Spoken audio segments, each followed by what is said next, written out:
방송에서 제공하는 투자 정보는 투자 판단에 대한 조언입니다. 방송에서 제공하는 주식의 가치, 가격 상승 및 가격 하락에 대해서는 방송사에서 보장하지 않습니다. 시청자 여러분 안녕하십니까. 오늘장 내일장 2부 문을 열도록 하겠습니다. 자, 이제 2부에서는 종목 집중합니다. 종목 상담도 함께 이어가 볼 예정인데요. 종목 상담 원하시는 분들 많이 계실 겁니다. 문자 메시지로 지금 상담 보내주셔도 좋습니다. 하단에 번호 나가는데요. 100원의 정보 이용료 부과되는 샵 4989번을 통해서 매수하신 종목명, 가격, 비중이 3가지를 꼭 적어서 보내주시길 바랍니다. 유튜브 지금도 활짝 열려 있습니다. 유튜브 접속 뒤에 서울경제TV 검색어 입력하시면 다양한 다시 보기 채널들이 함께 열립니다.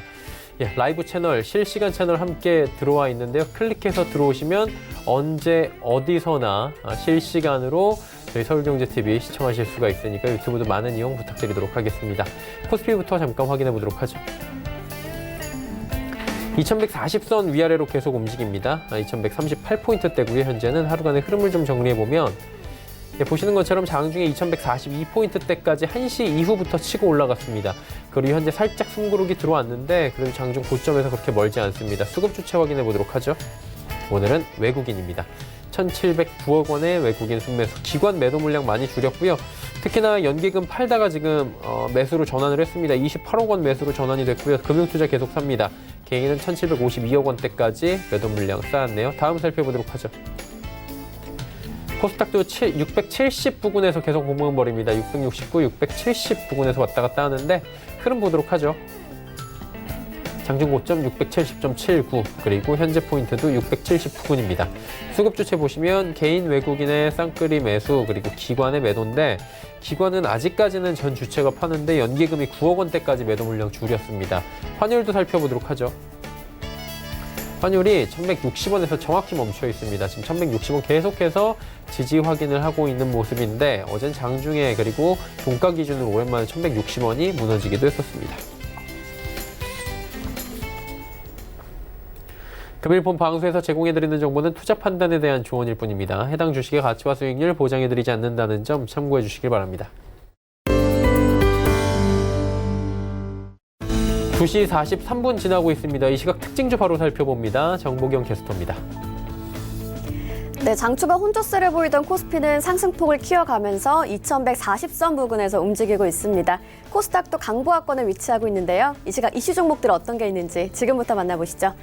이 시각 종목 핫5입니다. 한국타이어앤테크놀로지, 현대로템, 텔콘 RF제약, 셀리버리, 마지막으로 아이큐어입니다. 오늘은 가장 먼저 아이큐어부터 만나보시죠. 아이큐어가 셀트리온과 치매 치료제 공동 임상에 돌입한다는 소식이 전해졌습니다. 현재 전날 대비 꽉 찬 상승 보여주고 있습니다. 3550원에 거래 중입니다. 하루간의 흐름도 확인해 보시죠. 개장 직후에 수직 상승하면서 상한가로 직행하는 모습입니다. 아이큐어와 셀트리온이 공동으로 치매 치료제 도네페질 패치형 임상 3상을 진행 중이라고 밝혔습니다. 아이큐어가 개발해 비임상과 임상 1상까지 마친 이 개량 신약에 대해서 양사가 지난 2017년 국내 공동 판권 계약을 체결했는데요. 내년 말 국내에서 시판 허가를 받는 걸 목표로 한국과 대만, 호주, 말레이시아 등에서 공동 임상 3상을 진행 중이라고 합니다. 두 번째 특징주 만나보시죠. 지난주 특징주로 올라왔던 셀리버리는 오늘도 강세 흐름을 보여주고 있습니다.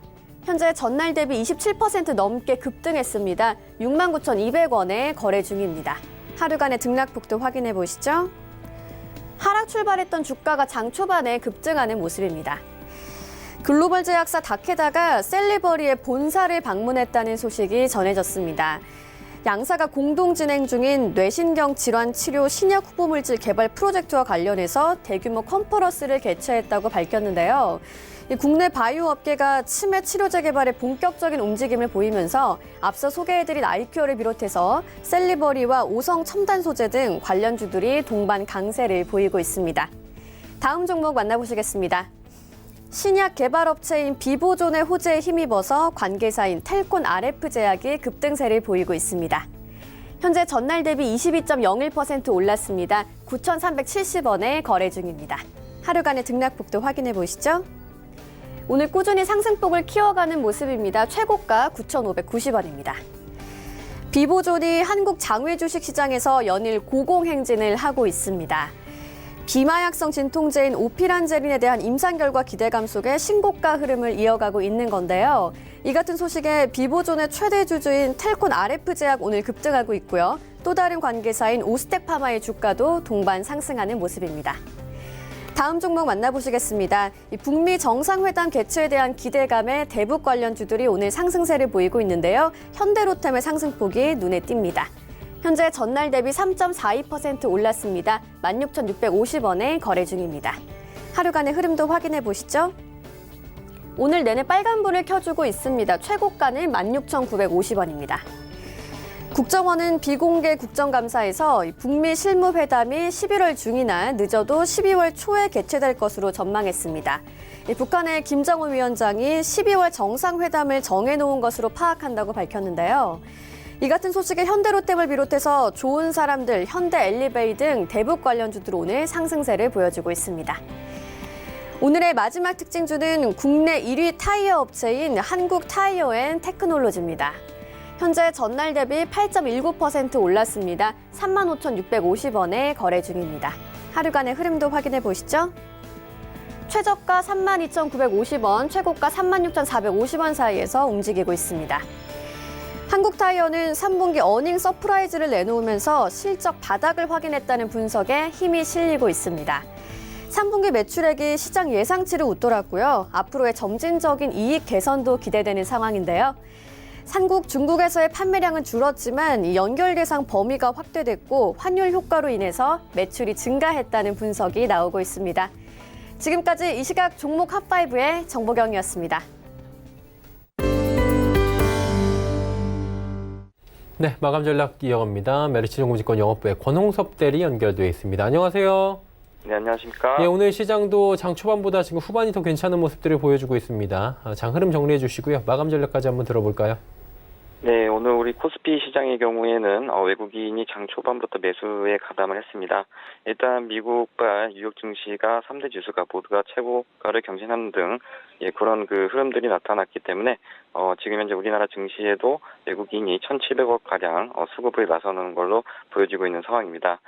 장 후반에 들어서 기관도 적극적으로 매도해서 매수 우위로 지금 현재 진행하려고 하는 모습들이 포착이 되고 있는 상황이고요. 코스피 시장의 경우에 이제 대형주 중심으로 지수장에서 좀 더 상승할 여력이 있는 상황입니다. 코스닥 시장의 경우에는 일부 5G 물량으로 인해서 약간 좀 혼조세를 나타내고 있습니다. 5G에 대해서 현재 연초 대비 5배가 올랐기 때문에 그런 부분에서 연말에 예정되어 있는 대주주 관련된 이슈 때문에 일부 물량들이 차익 실현 물량들이 나오고 있는 모습들이 나오고 있는데요. 일단 5G가 만약에 이렇게 조정을 하게 된다면 오히려 역발상으로 조금 분할 매수하는 관점도 좀 필요한 상황이고 그렇다고 해서 지금 현재 5G가 바로 올라가지는 못할 것 같습니다. 한 달 내지 2달 정도 연말이 해소가 되고 나서 연초에 사도 늦지 않았기 때문에 일단은 지금 현재 시점에서는 천천히 분할 매수하는 관점이 필요한 상황이고요. 제약바이오 업종들도 어느 정도 또 상승 흐름들이 나타나고 있습니다. 보통 이제 5G가 쉴 때 제약바이오가 올라가기 때문에 그런 부분에서 신라젠과 헬릭스미스 등 장중에 5% 이상 상승하는 모습들이 나타났고요. 지속적으로 제약바이오는 어떤 이슈보다는 조정 줄 때 매수를 하면 분명히 차익 실현 물량들이 차익 실현 투자 전략이 유효하기 때문에 제약바이오는 꾸준하게 관심 있게 보셔도 괜찮을 것 같습니다. 일단 글로벌적으로도 이제 미중무역 회담에 대해서 낙관적인 흐름들이 나타나고 있습니다. 시진핑이 이제 방미를 계획을 하고 있다는 소식이 들리면서 글로벌적으로 올라가고 있는 상황인데 일단 1차 스몰 딜에 대해서 합의 서명을 하고 그 이후에 내년 초쯤에 2차 합의가 또 딜이 형사될 것이라 보는 상황이 있기 때문에 그런 부분에서 지수는 계속적으로 상승 쪽에 힘을 쏟을 것으로 예상이 되고 있는 상황입니다. 따라서 지금 현재 미중무역 분쟁이 어느 정도 와해 모두가 되고 그리고 글로벌적으로 양적 완화가 이어진다면 충분히 유동성 장세로서 지금 현재 코스피 기준으로 2150선만 돌파를 하게 된다면 그 위에 상단이 2250선까지 연말까지 올라갈 수 있기 때문에 대형주 내지는 조정받는 종목 위주로 해서 비중 확대 내지 투자 전략을 적극적으로 하셔도 괜찮을 것 같습니다. 그럼 남은 시간 동안에 저희가 볼 만한 종목이 있습니까? 네, 오늘 소개해드릴 종목은 서진 시스템입니다. 네. 오늘 이제 5G 종목 관련돼서 조정을 받고 있기 때문에 좀 하락을 하고 있는데, 지금 현재 동사의 경우에는 약 3가지의 사업을 하고 있는 회사입니다. 이제 5G 통신 장비와 그리고 자동차 부품업, 그리고 ESS 쪽까지 이제 하고 있는데 3분기 실적도 무난한 흐름들이 나타내고 있고요. 성장성 대비 저평가를 받고 있기 때문에 아직까지도 밸류에이션상 매수의 정도 좀 포착이 되고 있는 상황이고 4분기에도 ESS 분야와 그리고 5G 통신 장비양 매출에 대해서 증가세가 나타날 걸로 예상이 되고 있습니다. 또한 자동차 부품 또한 20% 정도의 성장성을 가지고 있는 상황이기 때문에 그런 부분에서 계속적으로 조정을 줄 때 좀 포트폴리오에 관심 있게 보셔도 괜찮을 것 같고요. 가격적인 전략 목표가 45,000원, 손절가는 22,000원 제시해드리도록 하겠습니다. 네, 오늘 시장 서진 시스템에 관심 가져보자라고 짚어주셨습니다. 오늘 말씀 여기까지 듣겠습니다. 고맙습니다. 네, 감사합니다. 그래시종무직권 영업부의 권홍섭 대리와 함께했습니다.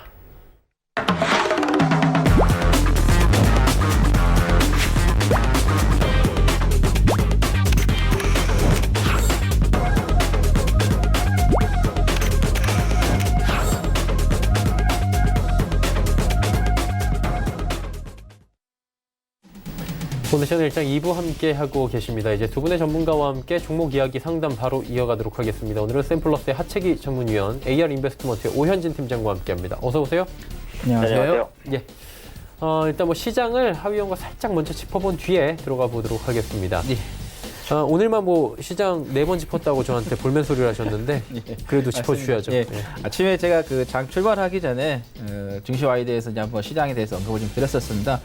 오늘 좀 시가가 어떻게 잡히느냐가 좀 중요하다는 말씀을 드렸었는데 뭐 동시 효과에서는 처음에 하락으로 출발할 것으로 좀 예상이 됐었는데 제가 그러면서 아직 시간이 남았으니까 좀 더 좀 지켜봐야 된다라는 말씀을 좀 드렸었는데 시가를 좀 높게 잡았었어요. 그리고 나서 제가 분봉을 좀 통해서 여러분들께 좀 시가가 높게 잡히게 되면은 조금 긍정적인 신호가 좀 나올 수 있는 부분이 되겠다는 말씀을 드렸던 게 요 분봉이었죠. 30분봉에서의 추세가 꺾이지 않고 시가가 높게 잡으면 그대로 갈 수 있는 그런 흐름이었기 때문에 그래서 오늘 뭐 코스피든 코스닥이든 좋은 흐름을 계속해서 장 후반에 갈수록 끌어올리는 그런 흐름인데 일단은 중국 시장이 또 10시 반에 열리죠. 그 이후에 또 한국 시장이 또 영향을 좀 많이 받은 것 같습니다. 오늘 중국 시장 여러분께서 보셨겠지만 중국 시장의 상승 흐름도 상당히 좋은 흐름을 좀 보이고 있는 그런 상태이고 또 수급적인 부분에서 오늘 아침에 좀 외국인 쪽에서 그렇게 좋지 않은 좀 수급을 좀 보였었는데 특히 코스닥 쪽에서의 외국인이 계속해서 좋지가 않았는데 오늘 좀 코스닥의 좀 추이를 좀 살펴보면은 외국인이 처음에는 매도로 좀 출발을 했었습니다. 그 다음에 이제 점점 시간이 좀 지나고 나서 점심시간 이후에 외국인들이 플러스로 매수로 좀 전환이 되는 그런 흐름이었다는 게 좀 체크가 되겠습니다. 그래서 아무래도 외국인이 그동안 좀 좋지 않은 흐름을 좀 보였었는데 오늘 좀 부르다 보니까 코스닥까지도 좋은 흐름을 계속해서 좀 이어가고 있다 이렇게 보시면 될 것 같고요.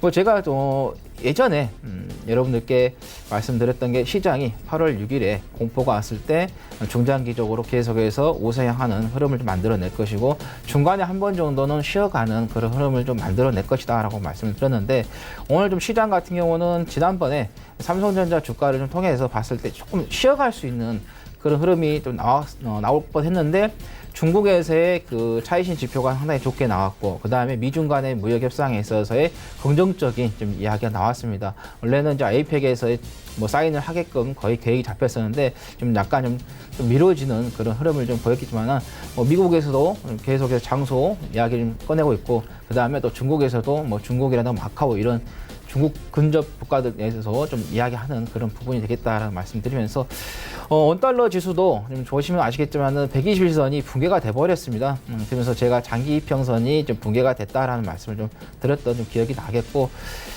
장기 이평선이 추세가 어떤가요? 이탈이 되면서 붕괴가 됐다는 것은 지금 당장은 쉽게 돌려 세우기는 어렵다라는 거죠. 그래서 항상 과거에 좀 살펴보면 8월 6일에 공포가 왔을 때 제가 지금은 적극적으로 저가 매수 기회를 잡아야 된다고 했는데 그때 어떻었나요? 안전자산에 많이 몰려 있었죠. 근데 지금 그때 당시에 안전자산에 투자를 했다. 그러면 지금 현재 왔을 때는 손실이 좀 많이 났을 것 같습니다. 그래서 여러분들께서 항상 그 투자를 하는 데 있어서 좀 캐치할 게 공포가 왔을 때 다수가 힘들어할 때가 가장 적기 타임이고 다수가 다들 환희하고 즐거워할 때가 어떻게 보면 내가 차익 실현을 하고 나와야 하는 그런 법이 돼 있어요. 그래서 일단 원달러 지수를 좀 봤을 때 한국 시장은 계속해서 당분간은 강세가 계속해서 좀 이어지는 그런 흐름을 만들어내겠고, 지난 7월 달처럼 당장 시장이 급락이 나오는 그런 시장은 좀 되지 않을 것이다라는 말씀을 드립니다. 그래서 일단 미중 간의 무역 협상에 대해서 계속해서 긍정적인 좀 이야기가 좀 이어지고 있기 때문에 여러분께 좀 시장을 조금 더 계속해서 좀 좋은 쪽으로 보시겠고, 그 다음에 실적들이 이달 15일까지 나옵니다. 그래서 실적주에 대해서 여러분께서 좀 분석을 하셔가지고 잘 좀 대응을 좀 해보시는 게 좋겠다라는 말씀 드립니다. 네, 알겠습니다. 시장 이야기 남겨주셨고요. 이제 종목 이야기 바로 들어가겠습니다. 어떤 종목부터 갈까요? 종목은 데이터 솔루션을 좀 말씀을 좀 드리도록 하겠습니다. 데이터 솔루션 같은 경우는 데이터 통합 솔루션 전문 업체입니다. 그래서 빅데이터 솔루션 및 예측 분석 소프트웨어 솔루션을 판매하고, 그다음에 분석 컨설팅 용역을 제공하는 데이터 부분과 그리고 스토리지, 서버, 네트워크 등 하드웨어 제품 등을 좀 판매하고, 그다음에 사물 인터넷 솔루션 등을 서비스를 제공하는 엔터프라이즈 부분이 좀 있고요. 그리고 시스템 통합, 그다음에 시스템 운영 및 ICT 컨설팅을 담당하는 서비스 부분으로 사업이 좀 나눠져 있다라는 말씀을 드리겠고, 그리고 올해 4월에 한국 기업 데이터에 있어서 피데스 어드바이저리 손을 잡고 AI 기반을 통한 부실 기업 진단 서비스를 좀 제공하고 있다라는 겁니다. 여러분께서 오늘도 기사를 통해서 무슨 종목이 상장 폐지 의결이 됐다 이런 게 나옵니다. 특히 이 연말에 다가오면 다가올수록 상장 폐지 관리 종목에 대한 공포가 좀 오죠.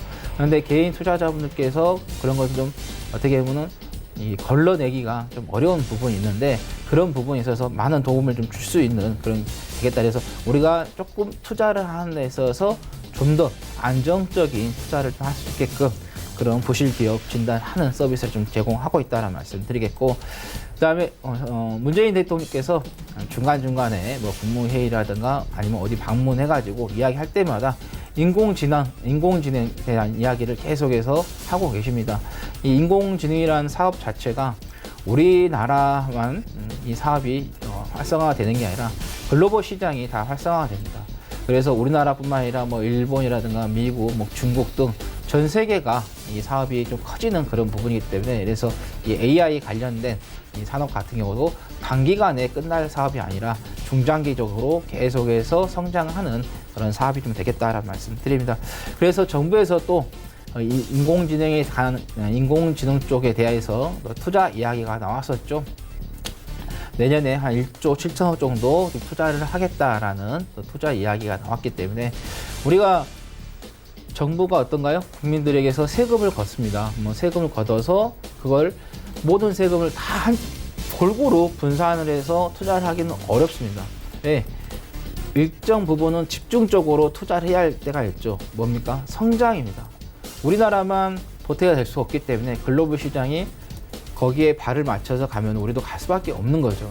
왜? 뒤처지지 않기 위해서. 그러면 정부가 세금을 거두어서 어디에다가 투자를 하고 있는지 그걸 여러분께서 좀 보셔야 될 것 같습니다. 주식시장은 뭔가요? 돈이 어떻게 흘러다니는 것입니다. 돈이 많이 흘러다니는 곳이 아무래도 주가가 올라갈 수밖에 없는 거죠. 그래서 이런 정책주들을 꼭 좀 보시면 좋겠고, 그다음에 수급적인 부분에 있어서 외국인들이 계속해서 양호하게 좀 들어옵니다. 근데 중간에 한 번씩만 이렇게 이제 매도가 나오지, 전체적으로 봤을 때는 외국인들의 수급이 좀 양호한 흐름을 좀 보이고 있다라는 말씀을 드립니다. 그래서 인공지능 관련 종목으로서 이렇게 여러분께서 좀 보시면 되겠고, 목표가는 4,500원, 손절가는 3,590원 말씀드립니다. 자, 그 다음에 두 번째 종목은 어닉큐브를 좀 말씀드리도록 하겠습니다. 어닉큐브 회사 같은 경우는 각종 화학 제품 및 건설 자재 등의 제조를 해가지고 유통을 좀 하고 있고요. 그 다음에 고급 디지털 인쇄기 유통업도 주요 사업을 좀 하고 있다. 화학 제품으로는 MMA, 그 다음에 BAM 등이 있겠고요. 건자재로서는 목재, 싱글 등이 좀 있고, 그 다음에 폴리머 및 실리콘도 좀 있다라는 말씀 드립니다. 특히 이제 어닉큐브의 이제 자회사인 나노 이닉스가 있습니다. 이 회사가 은나노 와이어와 전도성 고분자를 혼합한 잉크를 좀 활용해서 사업을 좀 추진을 하고 있는데, 이 은나노 와이어 쪽에서의 기술을 좀 확보를 하면서 이게 플렉서블 디스플레이에 활용 가능한 소재가 됐다라는 거죠. 우리가 플렉서블 특히 폴더블 폰 있죠. 접어지고 펴지고 하는 그런 부분에 있어서 이 제품이 소재가 좀 사용이 될 수 있기 때문에 그래서 폴더블 폰 관련 종목으로서 좀 보시면 되겠고 그 다음에 은나노 와이어가 마이크로 그라비아 그 다음에 슬롯 다이 등 연속 코팅 공정에 좀 사용할 수 있고 그 다음에 스핀 코팅 등을 통해서도 얇은 방막 필름을 제조하는데도 좀 사용이 된다라는 말씀 드리겠고 그 다음에 대면적 터치 패널 그 다음에 전자 종이 PDLC 그리고 OLED 스마트 윈도우 등에도 좀 활용할 수 있다는 말씀 드리고 그 다음에 전자파 차폐형 투명 전도성 필름이라든가 건축 인테리어 및 태양 전지 그 다음에 투명 발열 필름에도 이게 적용이 되는 사업이 되겠다라는 말씀 드립니다. 그래서 이 은나노 와이어 기술이 상당히 여러 분야의 접목에서 좀 사용할 수 있기 때문에 참고해 보시면 되겠다는 말씀 드리겠고 또 원익큐브의 좀 매출 구성을 좀 살펴보면요. 케미칼 쪽이 한 40%, 그 다음에 건축 자재 쪽이 25%, 그 다음에 폴리머 쪽이 20%, 그 다음에 PMP가 한 10% 정도 됩니다. 그래서 한쪽으로 매출 구성이 집중이 되지 않고 어느 정도 좀 분산이 되어 있는 그런 상태입니다. 한쪽으로 집중이 되어 있다고 하면은 그쪽 사업이 활성화가 잘 된다고 하면은 급격하게 성장을 할 수 있겠지만은 그렇지 않고 언젠가는 한번 사이클이라는 게 오르고 내리고 하기 때문에 내려왔을 때는 상당히 타격이 크게 느껴지는 그런 부분도 있는데 그런 부분을 좀 방지하는 부분이죠. 그래서 안정적으로 좀 매출 구조를 좀 골고루 분산해서 운영하고 있다라는 말씀 드립니다. 자, 목표가는 2,800원, 손절가는 2,230원 말씀드립니다. 자, 그 다음에 마지막 종목으로 다나를 좀 말씀드리도록 하겠습니다. 제가 이 종목을 여러 번 여러분께 좀 언급을 좀 드리고 있는데 어떻게 보면 재료는 상당히 좀 좋은데 주가가 좀 저평가되어 있고 아직 좀 시세가 좀 덜 나왔다는 거죠. 시세가 충분히 나올 수 있는 그런 회사인데 이 다나 같은 경우는 월드 오브 워크래프트, 그 다음에 스타크래프트 2 등을 개발한 블리자드의 온라인 게임 휴대폰 결제 업체이면서 그다음에 국내에 애신소프트, 네이버, 네오이즈, 넥슨 등의 게임 업체 등에서 이 다날의 결제 솔루션을 좀 채택을 하고 있다. 그래서 게임주하고 좀 연관이 되겠다는 말씀드리고 게임이 산업이 잘 성장을 하면은 결제가 많이 나오겠죠. 덩달아서 여기에서 수익이 좀 발 수 있는 부분인데 현재 이제 잠깐 중국에서 판호 이야기가 좀 나왔다가 이건 좀 아니다라고 나왔는데 지금 중국 측에서 보면은 관광객이 사드 이전의 그 수준까지 좀 왔고 그다음에 드라마 쪽에서도 어느 정도 조금씩 중국 쪽에서 풀리고 있는 그런 상태이기 때문에 이런 컨텐츠에 좀 영향을 좀 받아서 게임주들도 풀릴 수 있는 그런 좀 기대가 있기 때문에 좀 관심을 좀 갖고 좀 보시면 되겠다라는 거고 그 다음에 이 회사가 음악 서비스, 그다음 스타 콘텐츠 등 엔터테인먼트 관련한 부분에 있어서 다나 엔터테인먼트를 계열사를 좀 보유하고 있고요. 이 다나 엔터테인먼트 같은 경우는 벨소리, 그 다음에 통화 연결음, 스타하보, 스타블로그, 그 다음에 모바일 미팅 등 휴대폰을 즐길 수 있는 엔터테인먼트 콘텐츠를 좀 제공하고 있다. 그리고 다나에서는 달콤이라는 커피 프랜차이즈 회사를 좀 보유하고 있습니다. 그래서 커피 쪽으로도 사업을 좀 하고 있는 상태고요. 그 다음에 다나 엔터테인먼트 쪽에서 캐릭터를 만들어내고 있습니다. 이 캐릭터의 수익성이 상당히 좋습니다. 그래서 어떤 한 기획사가 가수를 키워내는 것 못지않게 이 캐릭터가 하나 인기를 얻으면 그만큼의 수익이 좀 폭발적이다. 그래서 여러분께서도 메신저를 사용하실 때 보면은 글로만 여러분께서 하는 게 아니라 이 이모티콘을 통해서도 많이 하고 있죠. 저도 마찬가지입니다. 이 이모티콘을 통해서도 많은 좀 대화를 좀 하고 있는 부분 때문에 그래서 이 캐릭터 쪽에서도 좀 수익이 좀 발생하고 있다라는 말씀을 드리겠고요. 그 다음에 미국 최대 이동통신사인 버라이존 와이러스와의 좀 제휴를 좀 맺고 있고 그 다음에 티켓몬스터 및 카카오 등과 제휴를 좀 체결하면서 휴대폰 결제 서비스를 좀 제공하고 있다는 것. 그다음에 오프라인 결제 시장을 좀 겨냥해가지고 중국의 텐센트 그룹이죠. 이 회사에서 사용하고 있는 모바일 메신저인 위챗을 통해서도 결제 솔루션을 좀 제공하고 있다. 그래서 모바일 결제 솔루션, 뭐 전자 결제 이렇게 보시면서 핀테크까지도 같이 연결해서 좀 보시면 되겠고요. 그 다음에 VR, AR에 관련해가지고 특허를 좀 획득을 했습니다. 5G 시대가 되면은 당연히 증강, 가상현실은 우리에게 점점 접근할 수밖에 없는 상태인데요. 이게 뭐 아까 말씀드린 것처럼 게임 여기에만 국한된 게 아니에요. 여러분들께서 포켓몬스터라는 몇 년 전에 그 게임을 통해서 아마 접해보셨을 거예요. 저도 잠깐 해봤고 그러면서 강원도 속초 쪽으로 엄청난 또 관광객이 좀 몰렸었던 하나의 또 이슈가 됐던 또 뉴스에 나왔던 그런 부분인데 이게 게임에만 국한된 게 아니라 다양한 산업에 이게 접목이 된다는 거 여러 번 말씀드렸는데 의료 쪽 말씀드렸었죠. 우리가 엑스레이라든가 MRI 찍었을 때 찍은 그 단면만 우리가 확인할 수가 있는데 이제는 한 번 찍으면은 전면을 다 확인할 수 있다는 거죠. 그래서 내장 같은 경우도 겹쳐져 있죠. 잘 보이지 않는 부분도 있기 때문에 그래서 판독을 할 때 좀 오류가 날 수가 있었는데 그런 것을 좀 해결할 수 있는 좀 부분이 되겠고 그 다음에 부동산도 마찬가지입니다. 우리가 다 중개소 가서 직접 집도 좀 확인하고 방문해서 했는데 우리가 또 살고 있는 집을 또 직접 가서 방문해서 좀 보는 것도 좀 어떻게 보면 좀 꺼리는 그런 경향이 됐죠. 근데 이제 이런 어플을 통해서 우리가 모든 부분을 다 구석구석 다 확인할 수 있는 그런 부분이 됐다라는 거고 그 다음에 자동차도 마찬가지입니다.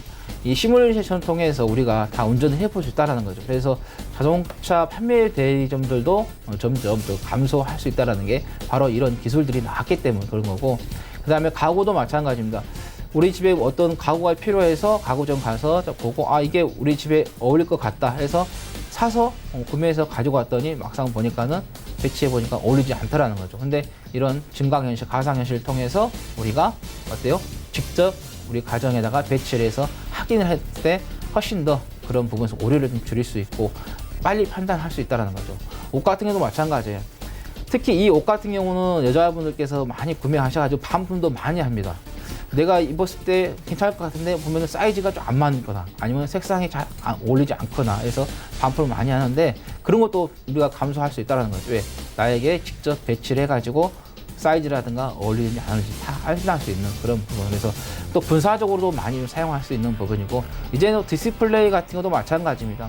점점 이제 롤페이 해가지고 TV 광고하죠. 뭐 올라오고 내려오고 하는데 이제 앞으로는 뭐 스크린 이런 게 필요 없고 그냥 가상 화면에다가 직접 띄워가지고 우리가 뭐 TV 같은 것도 좀 볼 수 있는 그런 시대가 왔다는 거고 그다음에 뭐 공연장에서도 마찬가지고요. 영화 같은 경우도 이런 가상현실, 증강현실 통해서도 우리가 영화 같은 만들 수 있는 그런 부분이기 때문에 다양한 부분에서 좀 사용이 되고 있다라는 말씀을 드리겠습니다.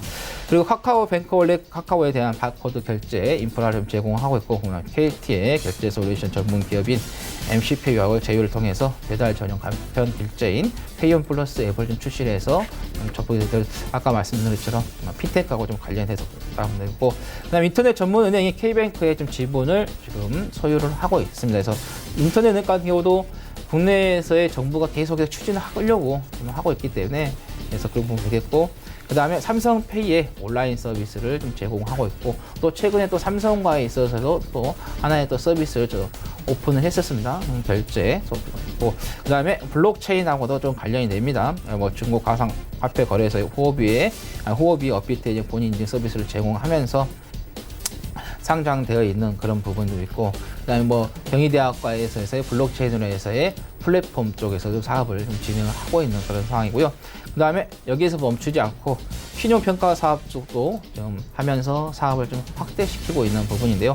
대출 심사라든가 카드 발급 심사, 보험 계약 변경 등에 있어서 약 2년 정도 위탁을 좀 받아가지고 좀 운영을 좀 하게 되었다라는 말씀을 좀 드립니다. 자, 목표가는 4,500원, 손절가는 3,240원 말씀드립니다. 네. 단알까지 세 종목 들어봤고요. 이제 오현진 팀장 바로 연결합니다. 어떤 종목부터 들어볼까요, 팀장님? 네, 일단은 그 대형주 중에서 네. 2차전지 관련주인 그 삼성 SDI를 보겠습니다. 우선은 이제 글로벌 전기차 시장 규모가 커지는 데 따른 수혜를 받을 수 있다고 볼 수 있을 것 같아요. 전기차 시장 규모 글로벌적으로 2025년 1200만 대 규모로 전망이 되고요. 작년에 200만 대에서 한 6배 수준까지는 좀 성장할 수 있을 것이다라고 판단을 하고 있습니다. 특히 이제 대기오염이 심한 중국 같은 경우 전기차에 대한 육성 의지가 굉장히 강하다라고 보시면 될 것 같아요. 그래서 중국은 그 세계 최대 자동차 시장이죠. 그러니까 전기차도 당연히 세계 최대 시장이 형성돼 있다고 보시면 될 것 같아요. 그래서 비중이 가장 큰 배터리 가격은 매년 20%씩 좀 하향 안정이 되면서 가격 경쟁력도 조금씩 더 갖추게 될 것으로 기대를 하고 있고요. 최근에 이제 글로벌 전기차 배터리 사용량이 좀 감소하면서 조정을 좀 받았었습니다. 근데 이 글로벌 전기차 배터리 수요가 감소했던 게 중국이 보조금을 축소했었던 그런 영향이 조금 더 컸다라고 보는데, 그러니까 중국이 전기차 보조금을 축소하는 것은 이제 전기차를 육성하지 않겠다는 게 아니고 그만큼 전기차 업체들이 자생력을 갖추고 있다는 의미거든요. 예전보다 전기차가 좀 많이 싸졌어요. 지금은 정부 지원, 물론 아직까지는 정부 지원이 필요하기는 합니다만 향후 이제 몇 년 내로 정부 지원 없이 자생력을 갖출 수 있는 그런 구조가 되지 않을까. 전기차 배터리 생산 원가가 매년 이제 하향 조정되고 있다. 그것은 이제 그만큼 보급화 시기가 빨라지는 것이다. 이렇게 보시면 되겠고, 전기차 배터리 업체의 악재 중에 하나가 이제 ESS 폭발 사고인데요. 삼성 SDI가 ESS 화재 100% 차단을 위한 안전 시스템을 구축하기로 했습니다. 배터리 충격 확인 센서와 공사 감리를 강화하고 또 특수 소화 시스템 이런 것들을 적용해서 그 ESS 사고 관련된 디스카운트 요인은 계속해서 좀 제거되는 그런 모습이 나타날 것으로 판단을 하고 있고요. 최근에 중국 시안 전기차 배터리 공장 생산 라인에 이제 5억 위안, 한 800억 정도를 투자해서 증설 작업도 완료를 시켰습니다. 중국 시장에서 그 2차 전지 부분의 점유율을 좀 꾸준하게 늘려나갈 수 있을 것 같으니까 그 부분에 대한 기대감 생각해 보시면 될 것 같습니다. 기술적으로도 위치가 좋아요. 이게 이제 10월 중순 정도부터 현재까지, 오늘까지도 반등을 시도합니다. 그래서 이평선 다 돌려냈고요. 60일 이평선도 오늘 돌려내고 있어요. 무엇보다 기관과 외국인 수급이 좋고 최근에 전기차 배터리 관련주 대부분 수급이 들어옵니다. 추세를 좀 타고 갈 수 있지 않을까라고 생각하고 있고요. 매수가는 금일 종가 부분에서 본다면 목표가는 전고점 부분 25만 원까지, 손절가는 22만 5천 원 정도 설정해 보도록 하겠습니다.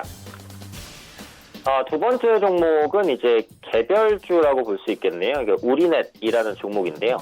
우리넷은 통신 장비주입니다. 5G SK텔레콤의 5G 양자암호 모듈 개발을 수주를 했고요. 우리넷은 이제 올해 초에 그 양자암호 연동 광통신 장비 자체 개발에 성공을 했어요. 양자라는 것은 우리가 쪼갤 수 있는 물리량의 최소 단위를 말합니다. 이를 이용해서 그 도청이 불가능한 암호 키에 대한 생성이 가능하다라고 보고 있으니까 이 부분이 모멘텀이에요. 현존하는 보안 기술 중에 양자암호가 가장 보안성이 높다고 알려져 있고요. 국내 점유율 1위 통신사인 SK텔레콤이랑 수주하는 부분도 긍정적이다라고 볼 수 있겠죠. 또 4차 산업시대에는 정보 보안의 중요성이 확대가 됩니다. 스마트폰의 활용 범위도 늘어나죠. 스마트폰이 앞으로 신분증 역할도 하고 또 앞으로 스마트폰으로 집안 가전도 컨트롤하고, 이게 이제 홈 사물 인터넷이고요. 자동차 시동 걸고 운행이나 이런 부분까지도 가능한 시대가 올 거예요. 그러다 보면은 스마트폰이 해킹당하게 됐을 때는 피해가 엄청나게 클 수 있잖아요. 그러다 보니까 보안에 대한 중요성이 커질 수밖에 없는 거죠. 4차 산업과 함께 보안주가 성장한다라고 보시면 될 것 같고, 올해 초에 SK브로드밴드에 100억 규모의 광통신 장비를 공급했습니다. 지금 보안주이자 5G 관련주의 모멘텀도 상세하게 보유를 하고 있다고 볼 수 있고, 국내 5G 기지국 절반 이상이 수도권에 집중돼 있어요. 해외 5G 설비 도입도 좀 본격화되고 지방에도 5G 설비가 더 많이 필요하다라는 거죠. 그래서 관련된 장비주를 볼 텐데 지금 5G 장비주가 이제 굉장히 많이 밀려 있어요. 그러다 보니까 가격적인 매력도 있다라고 보고, 우리넷 같은 경우도 양자암호 이슈로 급등했다가 최근에 5G 관련주 밀리면서 같이 밀렸습니다. 근데 조정 이후에 지금 시점이 눌림목 구간이라고 생각해요. 전고점과 맞닿아 있고 약간의 그 양봉을 띠면서 오늘은 도지, 하락을 마치고 아마 상승으로 좀 반전할 수 있는 그런 초입 구간이 아닐까라고 판단하고 있으니까 위치적으로도 변곡점을 맞이하고 있는 위치다라고 생각을 합니다. 금일 종가 부분에서 매수 가능하다고 보겠고요. 목표가는 15,000원, 손절가는 11,500원 정도 보도록 하겠습니다. 마지막 종목은 이제 컨텐츠 관련된 종목입니다. 스튜디오 드래곤입니다. 많이 알려져 있는 종목이죠. 여러 가지 호재가 있어요. 일단은 SK텔레콤이 최근에 이제 카카오와 3천억 규모의 지분 교환하고 전략적 파트너십을 또 체결을 했죠. SK텔레콤은 약 3천억 원 규모의 자기 주식을 카카오에 매각을 하고 카카오의 주식 217만 주를 한 3천억에 취득을 합니다. 그래서 SK텔레콤과 카카오의 협업은 이 콘텐츠를 중심으로 진행될 것으로 보여지고요. SK텔레콤은 이제 음원 사이트 플로, 그 다음에 웨이브라는 영상 서비스도 가지고 있어요. 여러 가지 콘텐츠 부분을 강화하고, 카카오 같은 경우에는 카카오 M을 통해서 엔터테인먼트 회사 음악 레이블을 또 보유하고 있어요. 그러다 보니까 양측의 시너지는 있을 것으로 봅니다. 타 업체와의 콘텐츠 제휴도 꾸준하게 늘어날 것으로 보여지고 있고, 가장 기대되는 부분은 글로벌 OTT 시장 성장이죠. 넷플릭스, 아마존, 상위 OTT 업체의 작년 콘텐츠 투자 금액 215억 달러, 사상 최대였습니다. 디즈니라든지 애플을 비롯한 그 OTT 시장에 신규 진출하는 업체까지 더해지면 한 300억 달러 규모의 거대 시장이 형성될 것으로 보여지고요. 디즈니는 11월 출시될 디즈니 플러스를 위해서 첫 해에 연간 10억 달러 투자 계획을 밝혔어요. 특히 한국 드라마 제작 산업 부분이 고성장을 보일 것으로 전망이 되고, 넷플릭스 같은 경우 최근에 한국에서만 한 10개 이상의 오리지널 콘텐츠를 제작하고 있습니다.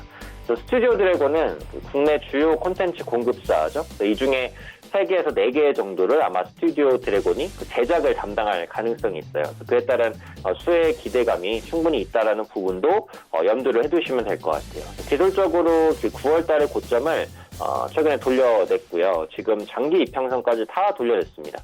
기관 외국인 수급도 좋고, 엔터주 콘텐츠주는 꾸준히 재평가가 될 것 같아요. 그래서 그런 만큼 추가 상승에 대한 기대감 충분히 가져가 볼 수 있을 것 같습니다. 매수가 금일 종가에서 보도록 하고요. 목표가는 87,000원, 그리고 손절가는 77,000원 설정해 보도록 하겠습니다. 스튜디오 드래곤까지 세 종목 짚어주셨습니다. 지난주에 두 분이 이제 단기 접근했던 종목들을 봐야 되는데, 에이테크 솔루션 말씀해 주셨잖아요. 이거 어땠어요? 크게 어떤 반응이 좀 없었습니다. 예. 그대로 그냥 그 자리 좀 현재 유지를 하고 있는 상태이고, 지난번에 제가 말씀드린 것처럼 이 회사가 가지고 있는 기술 자체가 상당히 좀 좋다라는 말씀을 좀 드렸었습니다. 일본 업체에서도 이 회사를 좀 인수하기 위해서 준비 작업에 좀 들어갔었다가 삼성 측에서 알게 되면서 삼성전자가 지분을 좀 확보하는 그런 상황이 좀 됐어요. 그래서 삼성전자가 15.92%의 좀 지분을 좀 가지고 있는데, 이게 이제 삼성 정밀 기계에서 이제 나왔던 좀 회사이고, 그리고 나서 이제 정밀 쪽에서 뭐 자동차 이런 쪽은 워낙 프레이스 금융 쪽에서 알려지고 있는 그런 부분이 있는데, 좀 우리가 에이테크 솔루션 같은 경우는 자율주행 관련해서의 여러분께 좀 말씀을 드렸던 게, 어떻게 보면 성장주로서도 또 영향을 좀 받을 수가 있다는 건데, 일단 국채 과제 사업을 좀 선정하는 데서 좀 참여를 했던 그런 경험이 있었기 때문에, 그리고 이탈리아 자동차 회사에도 좀 납품을 하고 있는 부분, 그래서 자율주행 같은 경우는 이 5G가 이제 걸음마 뛰었기 때문에, 그래서 걸음마 뛰면서 가다 보면은 점점 이 자율주행 같은 경우도 5G의 영향을 좀 받아가지고 꾸준하게 성장을 할 수 있다는 거고, 그 다음에 이제 자율주행이라든가 5G랑 마찬가지입니다. 이 산업 자체는 이렇게 막 걸음을 뛰어가지고 이제 막 출발하고 있는 그런 상태인데, 종목은 그것보다도 이 장걸음보다도 뛰어가는 그 종목들이 있었어요. 그런 종목들은 여러분들이 피하셔야 돼요. 왜냐하면 미리 선반영을 해서 갔기 때문에 이런 종목 같은 경우는 아직은 산업과 같이 계속해서 좀 발을 맞춰가고 있는 부분이기 때문에 자율주행차로서의 좀 더 계속해서 관심을 가져보시라는 말씀 드립니다. 네, 그럼 오늘은 어떤 종목 볼까요? 오늘은 원익큐브를 좀 말씀을 좀 드리도록 하겠습니다. 아까 말씀드린 것처럼 원익큐브 같은 경우는 각종 화학 제품 및 건설 자재 등의 제조를 하고 또 유통을 한다는 말씀을 드렸고, 그다음에 고급 디지털 인쇄 기기도 좀 만들어서 좀 사업을 좀 하고 있다라는 말씀을 좀 드렸는데, 일단은 여기에서 가장 중요한 게 이 은나노 와이어죠. 자회사의 나노 이닉스를 통해서 이게 생산이 된다고 말씀드렸는데, 이게 플렉서블 디스플레이에 좀 활용하기 때문에, 그래서 폴더브 폰하고 연관이 된다는 말씀을 드렸어요. 이제는 핸드폰 자체가 이제 조금씩 좀 변형이 되면서 삼성만 그걸 추진하는 게 아니라 글로벌 스마트폰 업체들이 그쪽으로 방향을 좀 바꿔가고 있는 그런 부분이기 때문에, 그래서 거기에 좀 활용이 되는 부분을 좀 보시면 되겠고, 그 다음에 이 은나노 와이어가 다양하게 좀 접목이 된다고 말씀드렸었죠. 아까 마이크로 그라비라든가 슬롯 다이 등은 연속 코팅 공정에 좀 사용할 수 있고, 그 다음에 스핀 코팅 통해서 얇은 장막 필름에 제조하는데도 사용한다라는 거고, 그 다음에 대면적 터치 패널, 전자, 종이, PDLC, 그 다음에 OLED, 스마트 인도어 등에도 사용할 수 있다. 그리고 전자파 차폐용 투명 전도성 필름이라든가 건축 인테리어 및 태양전지, 투명 발열, 필름 등의 적용이 되면서 다양한 사업으로서의 접목될 수 있는 부분. 그래서 미래에 좀 성장으로서 이렇게 좀 보시는 게 좋겠다는 말씀드렸던 거고, 그다음에 또 이제 매출 구조 같은 경우도 너무 한쪽으로만 치우치지 않다라는 말씀을 좀 드렸었어요. 그래서 어느 정도의 리스크를 좀 매출 부분에서도 감소할 수 있는, 방어할 수 있는 그런 부분이 있다는 말씀을 드렸고, 자, 매수가는 종가로 잡으시면 되겠고요. 목표가는 22,800원, 손절가는 2,230원 말씀드립니다. 네, 머니큐브 이야기 들어봤고요. 오현진 팀장 연결합니다. 모두 투어 말씀해 주셨는데 어땠어요? 네, 모두 흐름 좋았습니다. 최근에 이제 여행주의 수급이 좀 빠르게 들어왔어요. 지난주에 이제 말씀드린 게 일단은 기본적으로 낙폭과대 가격 매력이 있다라는 말씀을 드렸는데, 그래서 낙폭과대 수준에서 이제 저가 매수 들어오면서 한 12% 정도 급등하는 흐름이고요. 추가적으로 이제 그 한일 관계 개선 기대감이 좀 부각이 됐죠. 문재인 대통령과 아베 총리가 한 10분 정도 대화를 한 것으로 알려지면서 일본 여행 수요 회복에 대한 기대감이 같이 좀 부각됐습니다. 그래서 낙폭과대 매력, 한일 관계 개선 기대감 이 두 가지 부분이 맞물리면서 이제 급등을 했습니다.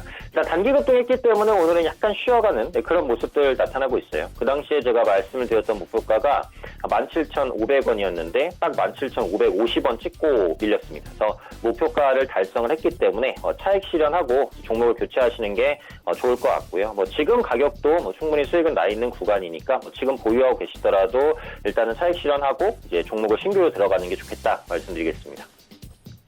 네, 모두 투어 말씀해 주셨고요. 오늘은 어떤 종목 볼까요? 네, 오늘은 마지막에 말씀드린 스튜디오 드래곤입니다. 예. 일단 수급적으로 봤을 때 가장 괜찮은 것 같아요. 기관과 외국인의 수급이 좀 꾸준하게 들어오고 있고 5일 이평선을 타면서 안착시켰는데 여기서 200일 이평선까지 돌파했어요. 단기 이평선이 장기 이평선을 돌파한 거거든요. 이것은 대세 추세 상승 전환에 대한 가능성을 여는 것이니까 기술적으로 괜찮은 위치라고 보여져요. 이게 무거운 종목이라서 이제 당장 안 움직일 수도 있긴 합니다. 현재 시점에서는 좀 중의적으로 가져가도 괜찮다라고 생각하고 콘텐츠 관련주에 대해서는 긍정적인 시각을 유지하고 있으니까요. 오늘 스튜디오 드래곤 말씀드리고 가격 전략은 목표가 87,000원, 손절가 77,000원. 네, 앞서 말씀드린 전략 다시 한번 언급드리도록 하겠습니다. 네, 두 분께 특징주를 좀 짧게 여쭤보도록 할게요. 어떤 종목이 특징적으로 보이십니까? IQ가 오늘 좀 상한가 좀 들어갔었죠. 치매 치료에 대한 세트령화에서 임상 3상에 좀 돌입했다라고 말씀을 했는데, 일단은 인구 고령화가 되잖아요. 고령화가 되면은 우리가 면역력이 계속해서 저하될 수밖에 없기 때문에 자연적으로 아플 수밖에 없습니다. 그러다 보니까는 누구든 안 아프고 오래 살려고 하지 아프면서 오래 살려고 안 하죠. 근데 또 이게 나이가 워낙 많이 드시다 보면 치매가 좀 환자분들이 많이 좀 증가를 하고 있기 때문에, 그래서 치매 관련된 부분에서도 국가에서도 대책을 좀 세워가지고 방안을 계속해서 구상하고 있는 부분이기 때문에, 그래서 일단은 오늘 좀 상한가를 좀 들어갔기 때문에 지금 같은 부분에서는 좀 들어가신다는 건 좀 위험 부담이 있기 때문에 분봉을 보면서 살짝 눌림목을 좀 줬을 때 그때 한번 데이 트레이닝으로 참여해 보시라는 말씀 드립니다. 예. 오 팀장님 어떤 종목이 특징적으로 보이세요?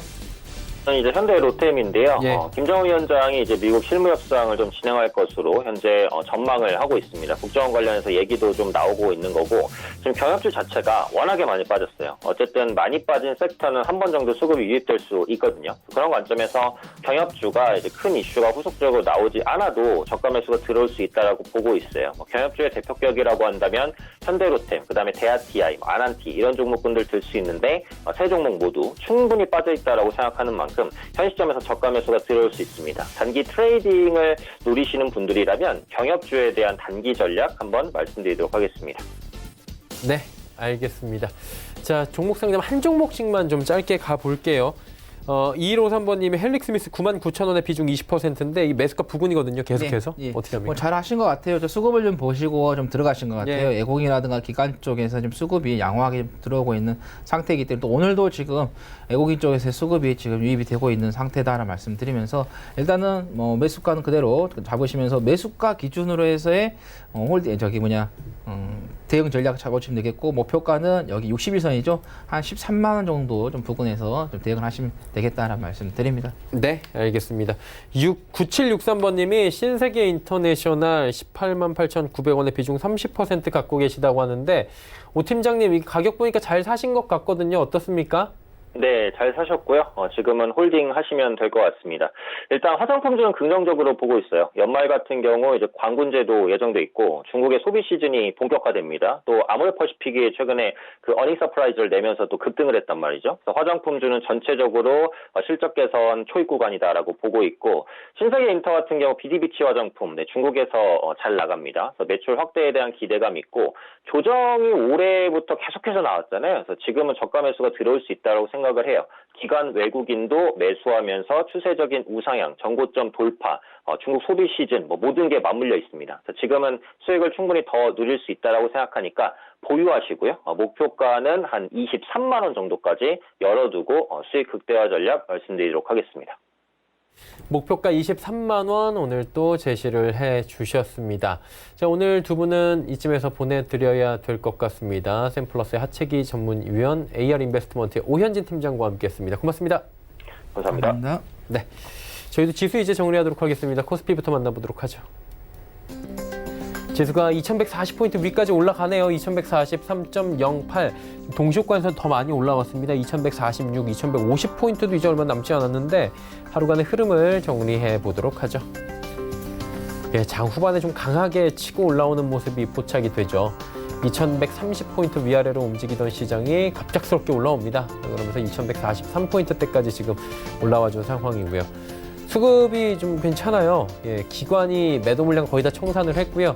외국인이 매수 물량을 무려 2천억 원 가까이 쌓아놓고 있습니다. 선물은 여전히 소량 매도 포지션이 나오고 있긴 한데 외국인의 현물 시장에서 매수가 강하게 들어오고 있고요. 개인이 2,041억 원을 팔아주고 있는 부분도 보입니다. 다음 살펴보도록 하죠. 삼성전자, SK하이닉스가 모두 올라가 주고 있는 상황입니다. 그런데 오늘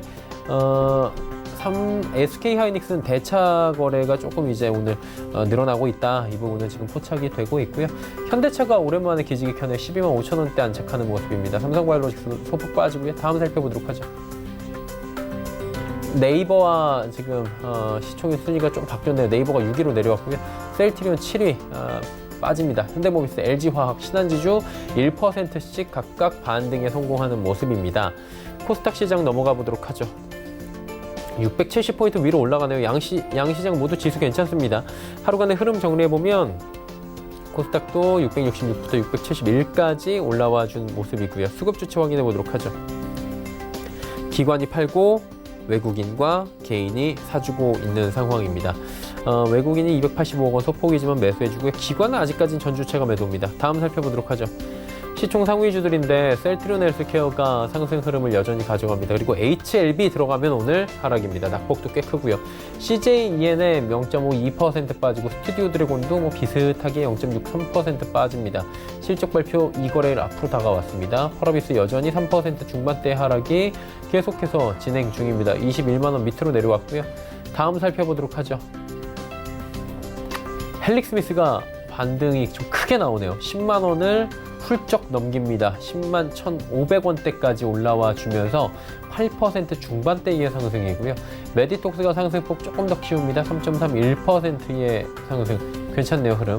KMW가 오늘 상승 하락을 번갈아 가서 움직이고 있었는데 어제 어마어마한 낙폭이 좀 기록이 된 바가 있습니다. 3분기 실적이 나왔는데 실적은 괜찮았는데 컨센 기대치 자체가 워낙에 높았습니다. 5G 관련해서 대장 주고 잘 갈 것이라는 얘기가 워낙에 많이 나와서 어제 실적 관련해서 좀 실망 매물이 많이 시장에 출회가 됐는데 오늘은 또 반등에 성공하는 모습이고요.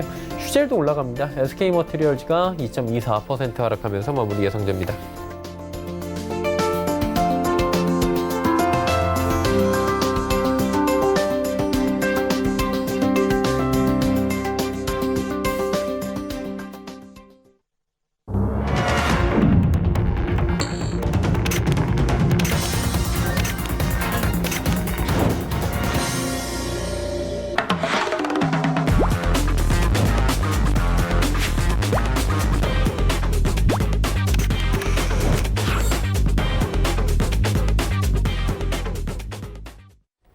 네, 오늘 시장 마감됐습니다. 장 후반에 좀 괜찮게 올라와 준 모습인데요. 시장에 대한 진단들 자세히 나눠보도록 하겠습니다. 내일의 종목 330 이지환 멘토와 오늘도 함께합니다. 어서 오세요. 안녕하세요. 네. 어제 이어서 그리고 금요일에 이어서 계속해서 시장이 11월 내내 잘 달리고 있는 상황입니다. 어떻게 보셨습니까? 예, 오늘도 코스피, 코스닥 양시장 상승하는 모습을 좀 보여줬고요. 장 후반부로 갈수록 상승폭이 좀 확대되는 모습을 좀 보여주고 있습니다. 코스피 시장에서는 모처럼 외국인들이 좀 강한 매수세가 유입됐고요. 금융투자도 매수에 동참하면서 전체적으로 금융투자와 외국인들이 지수를 좀 끌어올리는 모습. 특히 장 후반부에 외국인들이 선물 매도 물량을 매수 물량으로 전환시키면서 시장 지수를 좀 끌어올리는 모습을 좀 보여주는 게 상당히 좀 긍정적인 모습을 좀 보여줬습니다.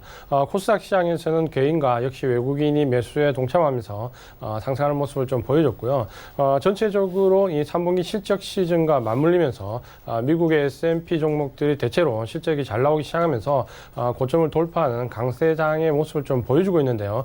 이 부분이 3분기 실적을 바탕으로 해서 단기간에 오버슈팅이냐 혹은 레벨업 구간에 들어와 있냐라는 부분은 좀 더 확인이 필요한 부분이겠지만 전체적으로 시장이 강세장의 모습을 좀 띠고 있다라고 말씀을 드리겠습니다. 네. 모멘텀 분석이 좀 필요할 것 같습니다. 오른 모멘텀이 훨씬 더 괜찮을 것 같은데 어떤 모멘텀들이 시장에 존재했습니까? 네, 오늘은 아무래도 미국에서 미중 협상과 관련해서 좀 구체적인 안이 좀 나오면서 전체적으로 1차 협정에 대한 사인뿐만 아니라 2차 협정에 대한 좀 부분에 대한 예측도 나왔기 때문에 전체적으로 좀 상승 모멘텀을 작용하는 모습이었고요. 미국은 이번에 이 1차 협정에 이어서 예를 들어서 지적재산권과 함께 위안화 환율 협정에 대해서 부분 안정화를 시킨다면 12월에 부과되는 추가 관세뿐만이 아니라 이전에 부과했던 관세도 일부 철회할 수 있다라는 구체적인 협상안을 들고 나왔기 때문에 시장이 좀 긍정적으로 받아들이는 모습 좀 보여줬고요. 우리 시장은 전체적으로 좀 상승 모멘텀에 좀 더 반응하는 모습, 특히 우리 시장을 이끌고 있는 외국인들이 이 부분에 좀 더 집중하는 모습을 좀 보여주고 있고요. 반면에 이제 하락 모멘텀은 구체적인 이제 하락 모멘텀 작용은 없었지만 좀 아쉬운 부분은 바로 수급과 관련된 부분에서 연기금에 대한 수급 매수 물량이 코스피 지수 2100선을 넘어서면서부터 매수 강도가 상당히 약해져 있다. 지금은 외국인과 특히 금융투자 쪽에서 집중적으로 매수하고 있는데 이 금융투자는 프로그램 매수와 좀 관련되어 있기 때문에 이 레벨업 구간으로 들어가기 위해서는 연기금의 대량의 매수가 필요한데 2100선 위에서는 연기금 매수 물량이 상당히 줄고 있다는 부분이 수급적으로 조금 아쉬운 모습이다라고 말씀을 드리겠습니다. 섹터별 움직임도 궁금합니다. 어떤 섹터가 올라왔고 어떤 섹터가 내렸는지 점검해 주실까요? 네, 오늘은 전반적으로 대부분의 섹터들이 조금씩 상승하는 모습을 좀 보여줬는데요. 건설과 철강, 금속 업종이 후발업체 치고는 좀 강한 모습으로 상승하는 모습을 좀 보여줬고요. 이 부분은 아무래도 지수가 이번 주에 급등을 하기 시작하면서부터 선박업체에 이어서 후발 섹터들이 따라서 키 맞추기로 상승한다라고 좀 보시면 될 것 같고요. 반면 이제 하락 섹터는 실적 발표한 이후에 3분기 실적 이후에 유통업종과 함께 어제 증권업종이 좀 급등했기 때문에 오늘은 증권업종이 좀 쉬어가는 모습을 보여주는 모습. 전체적으로는 섹터들이 고르게 상승하는 모습을 좀 보여주고 있다라고 말씀을 드리겠습니다. 네.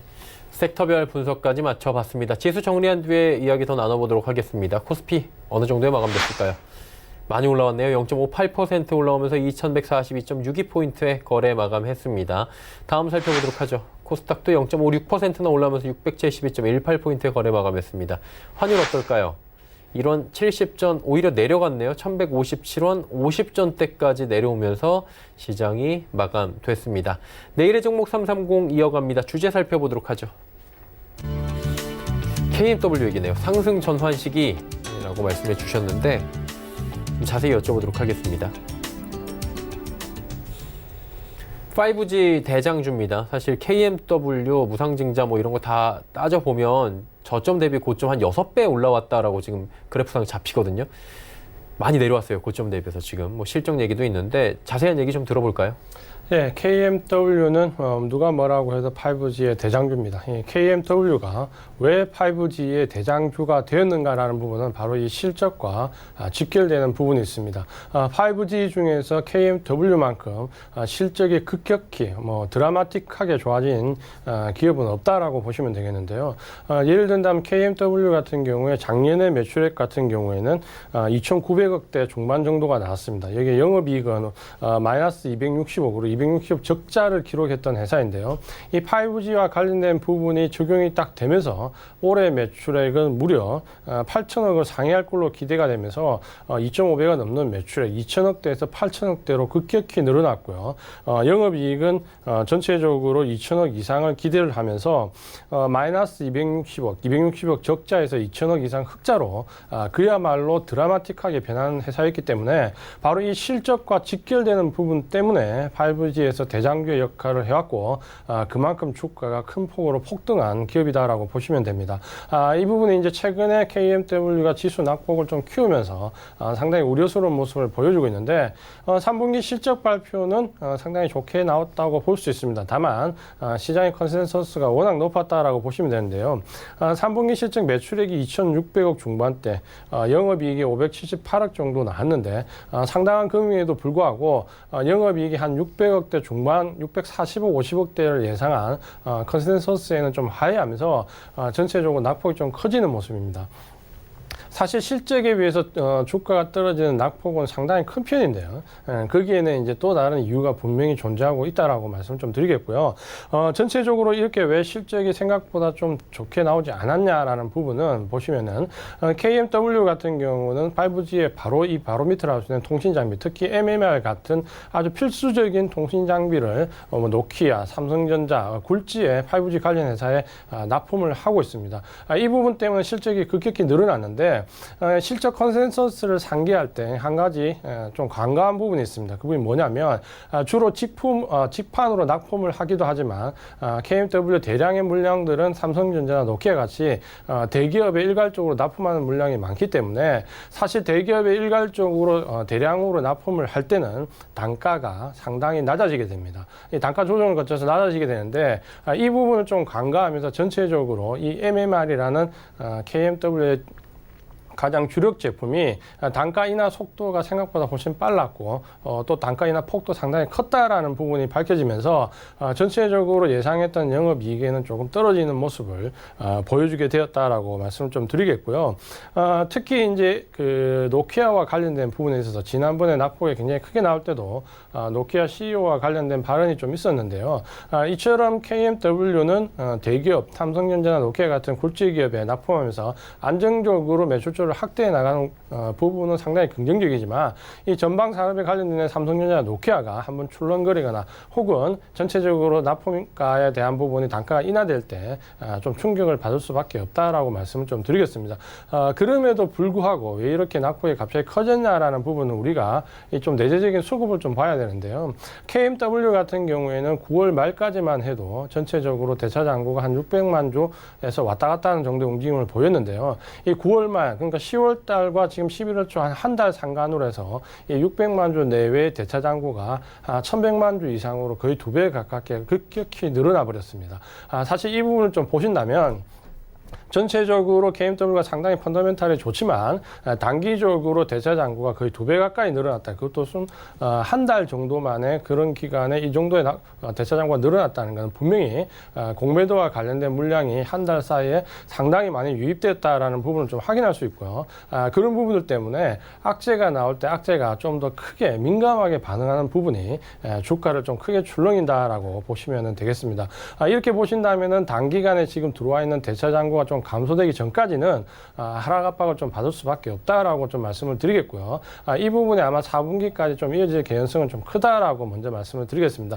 반면에 내년으로 넘어가게 되면 이제 11월 달부터 중국이 5G를 본격적으로 상용화 서비스를 시작합니다. 여기 중국이 상용화 서비스를 시작할 때 하웨이와 함께 노키아가 상당히 중국의 진출이 활발한데요. 이 노키아의 물건을 MMR을 납품하는 KMW 같은 경우는 11월 달부터 매출이 또다시 점평할 수 있는 하나의 또 계기가 된다. 여기에 2020년 내년 상반기부터는 일본 쪽에서도 5G가 상용화되는데 삼성전자와 연계된 물량이 역시 큰 폭으로 확대될 개연성이 있다라는 부분을 보시면은 이 삼성전자와 노키아를 통해서 중국이나 유럽 혹은 일본 쪽으로 상당히 론치가 되는 부분이 크기 때문에 전체적으로 펀더멘탈은 내년에도 상당히 좋아질 수밖에 없다라고 말씀을 좀 드리겠고요. 그렇게 보신다면 KMW 같은 경우에는 단기적으로 실적이 좀 하회한 부분, 여기에 대차 잔고가 늘어나면서 공매도의 압박을 받는 부분, 이 4분기에 좀 이어질 수 있다라면 내년 1분기부터는 펀더멘탈 자체가 크게 확대되기 때문에 주가는 다시 조정 이후에 상승할 수 있다라고 말씀을 드리겠습니다. 네. KMW 관련된 이야기 남겨주셨습니다. 그렇다면 오늘 시장 마감됐고요. 내일 수요일장에서 저희가 공략해 볼 만한 종목이 있습니까? 네, 지금 현재 보시면은 지수는 상당히 올라오고 있는데 종목을 선정하기는 조금 어려워지는 형국입니다. 왜냐하면 전체적으로 앞서 들어왔던 의약 바이오 업종이나 IT 업종은 지금 구간에서 상당히 지수는 올라가는 데 비해서 조정받는 종목들이 좀 속출하고 있고요. 후발 종목들은 지금 현재 상승하고 있지만 이 종목들을 따라서 매수에 들어가기는 상당히 좀 어렵다라는 점에서 오히려 지금 지수대에서 종목 선정이 상당히 까다롭다라고 좀 말씀을 드리겠고요. 그런 점에서 오늘은 조금 시장이 이렇게 종목을 선택하기 어려울 때 그 대안으로 좀 볼 수 있는 종목 메일 홀딩스에 대해서 말씀을 좀 드리겠습니다. 메일 홀딩스는 메일 유업의 지주회사라고 보시면 되는데요. 메일 유업 같은 경우는 최근에 실적이 상당히 괜찮게 나오고 있습니다. 3분기 매출액도 한 3,500억대, 전년 대비해서 한 5.5% 상승하고 있고요. 특히 이제 영업이익이 238억 전년 대비해가지고 12% 이상 상승하면서 최근에 식품, 음료 등들이 그렇게 좋지 않은데도 불구하고 실적은 상당히 탄탄하게 나오고 있고 이 자회사 메일유업의 실적을 등에업고 메일홀딩스도 상당히 주가 흐름이 좋아질 수 있다라고 좀 말씀을 드리겠습니다. 특히 이 메일유업 같은 경우는 경쟁 회사들에 비해서도 상당히 주가 폭이 바닥권에 머물러 있습니다. PR이 5.64배밖에 안 되고요. PBR은 0.5밖에 되지 않습니다. 상당히 저평가되어 있기 때문에 이 저평가 메리트까지 함께 고려할 수 있다. 이렇게 보시고 수급적으로 외국인기관 쌍끌이 매수 보시면 되겠습니다. 기술적인 부분을 좀 보시면은 전체적으로 차트가 지금 바닥권에 아직 머물러 있는 모습을 좀 보여주고 있는데요. 최근에 대량 거래량이 유발되면서 바닥권 탈피하는 모습, 지금 정도의 부담 없이 좀 접근할 수 있다라고 말씀을 드리겠습니다. 메일 홀딩스까지 이야기 나눠봤고요. 오늘도 마지막으로 한 말씀 해주시죠. 예, 전체적으로 여기서 말씀드린 내일의 종목 미리 확인하고 싶으시다면 카카오톡 오픈 채팅창에 내일의 종목 330으로 오시면 가격 전략 종목까지 미리 알 수 있으니 많이 참여해 주시기 바랍니다. 네, 오늘도 이지환 멘토와 이야기 나눠봤습니다. 고맙습니다. 고맙습니다. 금일 본 방송에서 제공해드린 정보는 투자 판단에 대한 조언이었습니다. 해당 주식의 가치와 수익률 보장해드리지 않는다는 점 참고해 주시길 바랍니다. 오늘 장 내일장 저희가 준비한 소식은 여기까지입니다. 편안한 오후 시간 보내시길 바랍니다. 저희는 내일 오후 2시에 뵙겠습니다. 고맙습니다.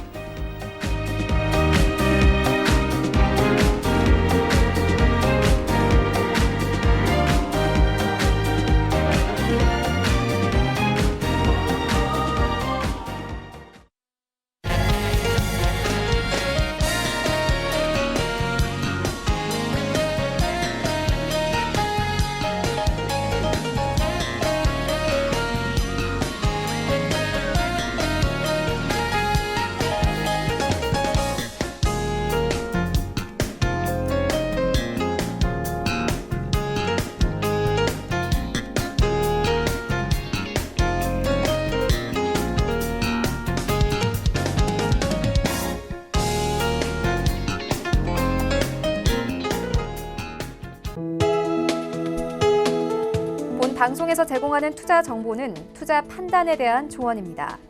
방송에서 제공하는 주식의 가치, 가격 상승 및 가격 하락에 대해서는 방송사에서 보장하지 않습니다.